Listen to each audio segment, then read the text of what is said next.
তুমি কি মাধ্যমিক পাস? তাহলে এই এপ্রিল মাসের 1 তারিখ থেকে প্রতি মাসে পাবে তুমি 1,500 টাকা। আর বিনা পরিশ্রমে 1 পয়সাও তোমাকে খরচা করতে হবে না। তুমি প্রতি মাসে পাবে 1,500 টাকা, প্রতি মাসের 1 তারিখে পাবে 1,500 টাকা, তার মানে বছরে হবে 18,000 টাকা। কীভাবে পাবে এই টাকা, কী কী শর্ত মানতে হবে তোমাকে, সব কিছু এই ভিডিওর মাঝখানে বলা আছে। তাই ভিডিওটা কেউ স্কিপ করো না, শেষ পর্যন্ত দেখো।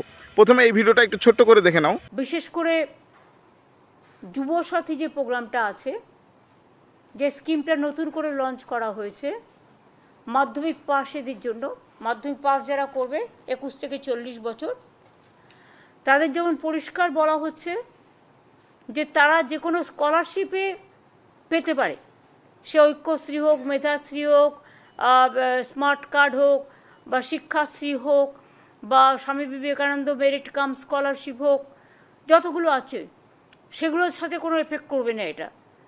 কিন্তু অন্য কোনো স্কিমে যদি তারা টাকা না পায়, তাহলে তারা 1,500 টাকা করে আগামী 5 বছর পাবে। তারপরে আবার রিভিউ হবে যতদিন তারা চাকরি না পাচ্ছে। সেইটা আমরা বলেছিলাম 15ই আগস্ট থেকে করব, কিন্তু যেহেতু 1 এপ্রিল থেকে ফাইন্যান্সিয়াল ইয়ার শুরু হয়, কাজেই এটা আমরা 1 এপ্রিল থেকে দেব বলেই ঠিক করেছি। কিন্তু তার আগে আমাকে তো অ্যাপ্লিকেশান জমা নিতে হবে। সেই জন্য আমরা যেটা প্ল্যান করেছি, সমস্ত ডিপার্টমেন্টের সেক্রেটারি আছে, চিফ সেক্রেটারি মনোজ পন্ত, অমিত মিত্র সহ, ফাইন্যান্স সেক্রেটারি সহ সবাই আছে, যেটা আমরা প্ল্যান করেছি যে আমরা কাগজে অ্যাডভার্টাইজমেন্ট করব, এবং আমরা প্রত্যেকটা অ্যাসেম্বলি বয়েসে, যেহেতু এখন এসআইআর নিয়ে সবাই ব্যস্ত, সেই টিমকে তো তোলা যাবে না, কাজেই অ্যাসেম্বলি ওয়াইজে 294টা কেন্দ্রে আমরা 294টা ক্যাম্প তৈরি করব। সেই ক্যাম্পে ওই দুয়ারে সরকারের মতোই 15 থেকে 26, 15 তারিখ সকাল 10টা থেকে বিকেল 5টা অবধি, এবং 15 থেকে 26 ছুটির দিনগুলো বাদ দিয়ে সকাল 10টা থেকে 5টা অবধি এই ক্যাম্প চলবে। এটা আমরা কাগজেও অ্যাড করব, এবং যারা জমা দেবেন তাদেরটা সঙ্গে সঙ্গে তারা রিসিপ্ট পাবেন, এবং ডিজিটাইজও করা হবে। এবং এটার সম্বন্ধে ডিটেলস যেটা আপনাদের বললাম এই কারণে যে আপনাদের মাধ্যমে মানুষ জানতে পারবেন, এবং সাথে সাথে আমরা কাগজে অ্যাডও করব যাতে বাদবাকিটা লোকে জানতে পারে। যেহেতু টাইমটা শর্ট, তাই আমরা এখনই অনলাইনে যাচ্ছি না, কারণ অনলাইনে কে পাঠাবে না পাঠাবে, রিভিউ করতে, সার্ভে করতে বহুত টাইম লেগে যাবে, ফলে ডিপ্রাইভড হয়ে যাবে। আমরা সেটা চাই না, একটু কষ্ট করে এসে তাদের দরখাস্তটা জমা দেবে।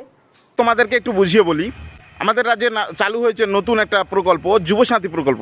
এই প্রকল্পে বলা হয়েছে তুমি যদি মাধ্যমিক পাস হও এবং তোমার বয়স যদি 21 বছর থেকে 40 বছরের মধ্যে হয়, তাহলে তুমি এই যুবসাথী প্রকল্পের আবেদনপত্র জমা দিতে পারো। এই আবেদনপত্রে কী সুবিধা আছে, এই প্রকল্পে কী সুবিধা আছে, এই প্রকল্পে কী সুবিধা আছে না, তোমাকে প্রতি মাসে দেওয়া হবে 1,500 টাকা করে। এবার বলি এই আবেদনপত্র কিভাবে তুমি জমা দেবে। এই আবেদনপত্র জমা দেওয়ার জন্য প্রত্যেকটা ব্লকে একটা করে ক্যাম্প বসবে। সেটা হলো 15 তারিখ থেকে, এই চলতি মাসের মানে ফেব্রুয়ারি মাসের 15 তারিখ থেকে 26 তারিখের মধ্যে, ছুটির দিনগুলো বাদ দিয়ে প্রত্যেক দিন সকাল 10টা থেকে সন্ধে 6টা পর্যন্ত প্রতিদিনেই একটা করে ক্যাম্প বসবে। সেই ক্যাম্পে গিয়ে অফলাইনে জমা দিতে হবে, অনলাইনে কোনো জমা দেওয়া যাবে না। এবার বলি কী কী জমা দিতে হবে তোমাকে। 1 নম্বরে হচ্ছে তোমাকে জমা দিতে হবে মাধ্যমিকের অ্যাডমিট, 2 নম্বর হচ্ছে মাধ্যমিক পাস সার্টিফিকেট, 3 নম্বর হচ্ছে আধার কার্ড, 4 নম্বর হচ্ছে ব্যাংকের পাসবুক, 5 নম্বর হচ্ছে তোমার 2 কপি পাসপোর্ট সাইজের ফটো। ভিডিওটা এই পর্যন্ত জানানো ছিল, পরবর্তী আপডেট আসলে আমরা ভিডিওর মাধ্যমে আবার জানিয়ে দেবো। ভিডিওটা ভালো লাগলে একটা লাইক করে দিও, আর তোমার বন্ধুবান্ধব যারা মাধ্যমিক পাস আছে তাদেরকে একটু শেয়ার করে দিও, তাদেরও দেখার সুযোগ করে দিও। আর তোমার মতামত একটু জানিয়ে দিও কমেন্ট করে যে এই যুবসাথী প্রকল্পে তোমার সুবিধা হলো না অসুবিধা হলো। আমার তো সুবিধাই হলো, মাসের 1,500 টাকা আসবে বিনা পরিশ্রমে, বিনা অর্থ ব্যয়, তাই না? কিছুই না আসুক 1,500 টাকা তো আসবে, তাই না? বছরে 18,000 টাকা।